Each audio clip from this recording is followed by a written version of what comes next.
I never planned to be brave that night. I planned to be loud and stupid and young, the kind of young where dares are currency and fear is something you trade for laughs. The mausoleum sat at the back of Greenwood, a stone box shoved into a stand of gnarled oaks. Moss running down its sides like old tears. We'd gone there because the town had gone there for dares since before any of us were born, because myths get comfortable and keep living in places people are afraid to clean up. People said a child was buried there decades ago. People said other things too. Softer rumors that died when you tried to repeat them in daylight. None of it mattered once we were there. Flashlights sweating in our hands, breath fogging out in the cold like we'd all been exhaling the same bad idea. Tom thought it would be funny to leave a baby monitor inside, the kind with a small green light and a speaker for crying fits and baby nonsense. He claimed his little nephew's parents had an old one in the attic, one that still worked. Nobody asked how he convinced them to let him borrow it. We slipped inside the mausoleum like thieves, with no plan and plenty of bravado, the door chewing the air when it opened and closing behind us with a thud that felt like the last page of a book snapping shut. Inside was smaller than you expect. Tile cool underfoot, a carved bench, family names stamped into the stone. The coffin sat against the far wall, dark wood with bronze handles dulled by time. A plaque was bolted to the lid. We couldn't read the date through our flashlight's jitter. It smelled like dust and old perfume and the faint sourness of something that had been kept long past its time. Tom set the monitor on the coffin's lip and pointed the microphone toward the dark of the interior. The green light blinked steady. "We'll check it in the morning," he said. His voice had that cocky edge that hides nerves. I told myself I believed him. We left the night outside swallowed us like a different kind of dark, one with wind that chased the leaves and dogs that barked at nothing. We sat on my truck bed and tried to act indifferent, passing around a cheap thermos of coffee that tasted metallic and like regret. Every 20 minutes one of us would glance back at the mausoleum, as if its little rectangle of darkness might have shifted or breathed. At some point we got tired of pretending not to be there and turned away for real. But they're already doing the work of haunting us enough to make us laugh. At 3:13 a.m., I woke because my phone buzzed like a wasp in my pocket. Tom's message, "Check the monitor." I thought it was a joke. My thumb hovered. Then I tapped open the app. The monitor's waveform was a thin, constant line. The audio feed started with the low hiss of distance, and then came the sound, clear as a bell, a lullaby, high and steady. Notes repeating in a pattern that felt like fingernails tracing a rhythm on my spine. It wasn't quite a voice, it was a tune, and the tune had the wrong slant to it, like someone digitized a memory and left the edges raw. I felt, suddenly and without permission, cold as if someone had opened a freezer behind me. We went back. The path under the trees seemed longer, branches scraping like something trying to get our attention. The mausoleum door was closed when we arrived. The green light of the monitor glowed from a crack beneath it. Tom pushed the door. It opened on a smell that was sweeter than the day before, like sugar melting, and my flashlight tipped and found the coffin lid slid back an inch, then two, then enough for a hand to fit. The inside was empty. Not empty in the way the word pretends. There were no bones, no fabric, no shroud. It was hollow and black and somehow too clean, like someone had scooped the dark out with a spoon. On the stone lip where the coffin rested lay a small blanket, one of those crocheted things with faded pastel yarn, damp at the corner where it had touched the coffin's edge. The monitor sat where we'd left it, its light still a steady, indifferent green. The app on my phone showed nothing but silence now. The lullaby had stopped as suddenly as a clock snapping off. My friend's bravado unspooled into something raw and animal. Mike wanted to call the sheriff. Kayla wanted to leave and never look back. Tom, who'd put the monitor there, kept his hands shoved in his pockets and stared at the blank interior like it might complicate itself if he blinked. I knelt and peered into the hollow where a person should have been. It looked like a mouth with all its teeth pulled. It swallowed everything our flashlights offered. I wanted to tell myself a thief had taken whatever was inside. A prank, a bad joke.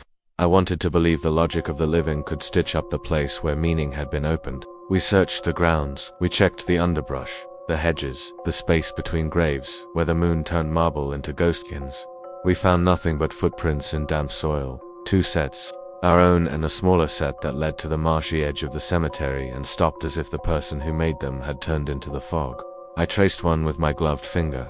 It felt like a print left in soft wax, too precise and too recent to be decades old. When I pulled my phone up to the monitor again, the app had logged one sequence, 3:13 a.m., a 37-second clip.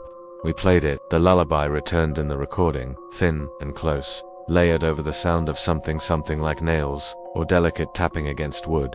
Behind those sounds, faint and almost lost, was another noise that made my chest change shape.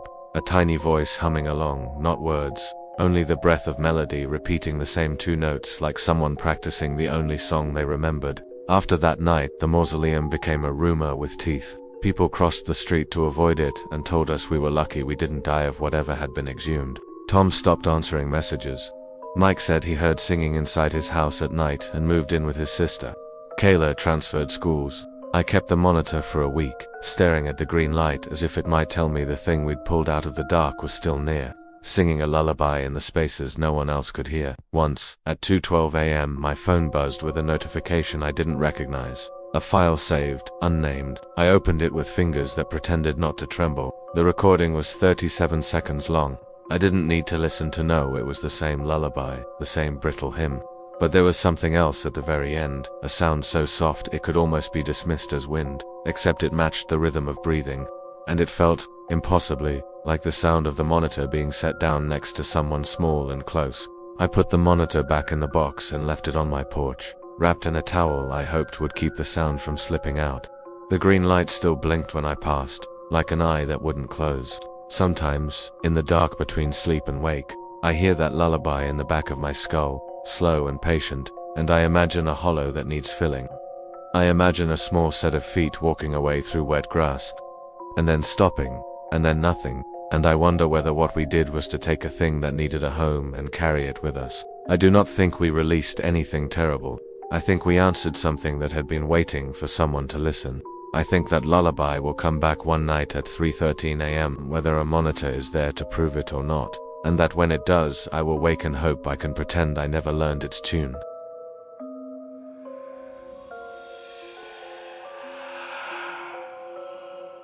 I started taking long exposures at night because I liked the way time stretched in a photograph. How a 30-second shutter could smooth the jitter of a city or make fog into a sheet of glass. It was a hobby that paid nothing and gave me everything that mattered: quiet, purpose, and a reason to walk where other people were not comfortable lingering. Greenwood Cemetery was the kind of place photographers loved and parents warned their children about: old oaks with trunks like folded hands, headstones leaning like tired people, and paths that drank light until only the moon remembered it. I told myself I was there for the light and the texture, or the way a graveyard seemed to hold a day's worth of shadow in a single place. The first night I set my tripod up near the eastern gate, my breath frosting in the cold air and my camera humming like a contented animal. I framed a row of Victorian stones against a black sky and dialed the exposure to 40 seconds because I wanted the mist to smear like memory. When the shutter clicked closed, the world felt very small and very quiet, the kind of quiet that makes your teeth ache. I took 5 frames in a row, looking up between each to remind my body it was still sitting in the present. And the 5th one felt strange when I glanced at it on the back of the camera, spidery smudge at the edge of the frame that my tired brain read as a trick of light. I deleted it and kept shooting. By the 3rd set the smudge returned, always in roughly the same place, but slightly closer, like someone shifting on a bench. I began to change my angles, to move my tripod in tiny increments to test whether the smudge remained relative to the stones or to something else. It did not behave like fog or lens flare. It had a shape that seemed deliberate, a hunched shape, shoulders drawn in against a wind I could not feel. It never fully resolved in any single frame. The exposures made it a smear of dark, but across frames, across the sequence, I could see progression. The figure's distance from the camera decreased with unnerving regularity. I told myself a dozen rational explanations: a vagrant moving between graves, an animal, a trick of long exposures capturing passing headlights, or a silhouette of a tree branch. Yet there was an order to the images that made my explanations feel thin. In the first set, the shape hovered near an old birch, like a shadow in prayer. In the second set, it had edged a headstone closer. By the 4th set, it was positioned between 2 stones that formed a faint doorway. It was as if the cemetery had been secretly mapped for it, a path no one else knew. On the 3rd night, I took more frames and stayed longer, my hands numb beneath gloves, my breath a steady metronome. The air smelled of damp earth and fallen leaves, each click of the shutter a punctuation in the night. I felt watched in the way you feel watched when you are the only warm thing in a cold house, an awareness that is not sighted but felt. like the pressure of someone listening to the space behind your skull. When I uploaded the files the next morning and blew them up on my monitor, the pattern was impossible to ignore. The shape moved. It moved closer in every consecutive exposure, with lazy patience, like tide creeping over sand. I wore the images like an ache. At work I tried to be casual, but my coworkers noticed the dark crescents under my eyes and the way my fingers kept twitching to reach into pockets where only my shutter release ever lived. I could have deleted the photos. I could have thrown the camera into a river. Instead I went back. People talk about curiosity as if it's noble.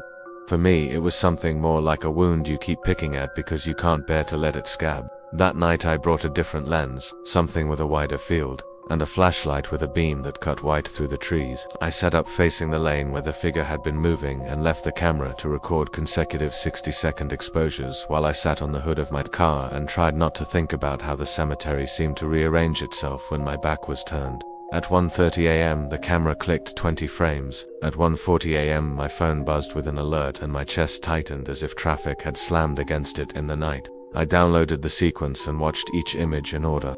In the first, it was a dark blot near the far fence. In the 10th, it was halfway down the lane, as if passing between two tombs.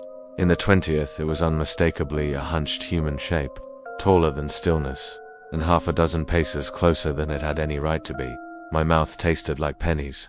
I paused the stack and zoomed in, and there, an unsettling detail, I could see the suggestion of knees tucked under oneself, as if the thing had been sitting and then decided to stand, slowly and with deliberation. I stayed in my car and watched the sequence again and again until the light outside blurred. The last frame, number 21, froze me in a way that made my hands go iceball. The figure had vanished from the lane. I felt a ridiculous hope and a sharper fear at the same time, as if the photograph had taken it away for good. I told myself that evening's triumph was over, and I drove home, a careful, slow drive with my headlights shaving inches of pavement like a compass. At home the house smelled like coffee that had sat too long. I went to the kitchen to pour another cup, then remembered my camera card in the reader and went to the desk to upload one more time. I wasn't thinking then that I would see anything new. I clicked the folder containing the night's images and scrolled to the end because of habit. Because it makes you feel complete to look at the last thing you took before you sleep. The last photo was not of the lane. It was a lone goal shot of my living room sofa, taken from the perspective of something that had been sitting on the floor. The lamp by the couch threw a warm pool of light. On the couch, folded over the arm as if in a moment of careless composure, sat the hunched silhouette, dark and impossible against my cushions. Its knees were drawn up, its head bowed, the contour of shoulders hunched as in every frame before. The grain of the image suggested movement, as if it had settled there between shutter clicks and allowed the camera to register it in a single, intimate exposure. I stepped back as if the photograph itself could take a step. My lungs worked too hard, pulling air that felt foreign in my throat. The room around me hummed, as it always did. Refrigerator, distant cars, but the photograph had introduced a new geometry to my house, a presence that had learned the arrangement of my furniture and chosen a place to be. I thought about cameras as witnesses, about exposure as confession. I thought about how the last frame had shifted the narrative from a mysterious figure in a distant cemetery to something that had crossed an invisible line into my life. I called Mike at 3 in the morning and left a message that made little sense because my voice did not know how to be ordinary. I sat in my car in the driveway, headlights off, and watched my living room window with the polite, frantic attention of someone waiting to see if a story will continue. The lamp that lit that couch hummed softly. At 3:13 a.m. the street was a uniform dark and the leaves on the tree outside my window shivered without wind. I never heard anything that would prove the figure was in the house. No floorboard creak, no breath close to the door, nothing that belonged to the living. There were, however, small things that made ordinary life strange. A cushion slightly indented, as if a weight had just been lifted. A faint scuff on the hardwood that had not been there before. 3 strings of a song caught in the back of my mind that had no words, but sounded like the memory of someone stepping in rhythm. In the following weeks I avoided cemeteries and crowded places, keeping my camera mostly in the closet and my phone on Do Not Disturb.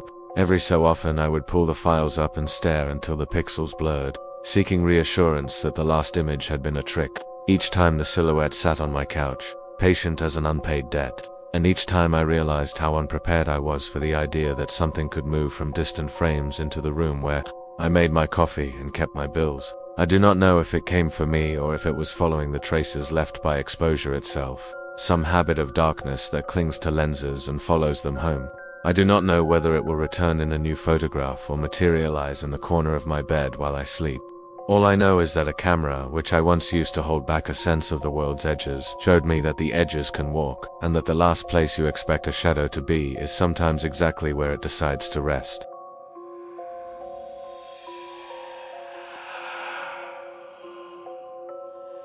We had gathered in the cemetery because grief has a shape, and sometimes it presses you into the only place that can hold it. A circle of flashlights and candles around a fresh mound of earth while the rest of the world slept.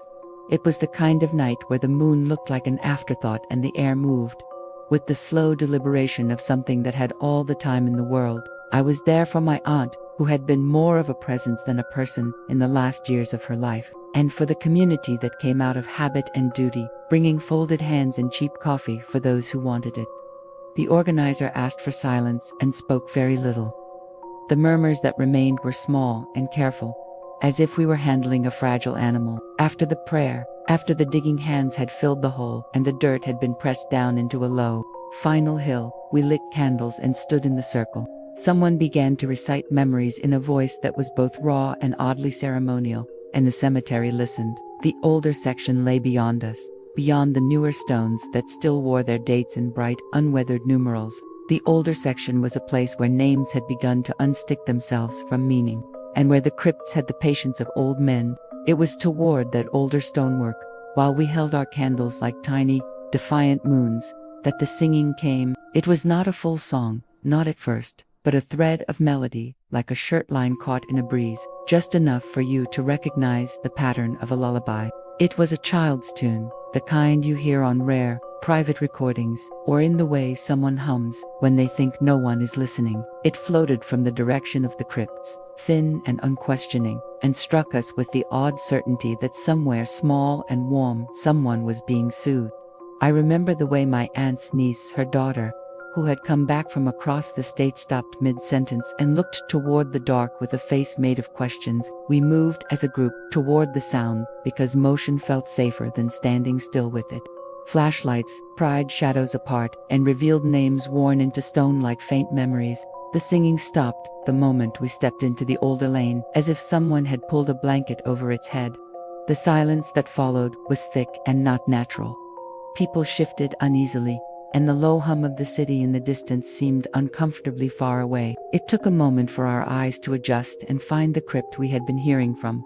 An ancient structure with ironwork like ribs and a ledger stone mounted low along its base.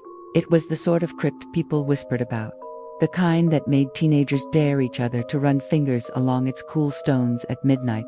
We gathered closer, the beam of a flashlight skimming across its surface, and it was there under the pale wash of our lights that we found the handprints. They were small, round, and pressed into the dust along the base, a line of prints tracking from left to right as if a small, careful procession had walked along the foot of the crypt, palms flat with fingers spread, each imprint spaced as though in measured breath.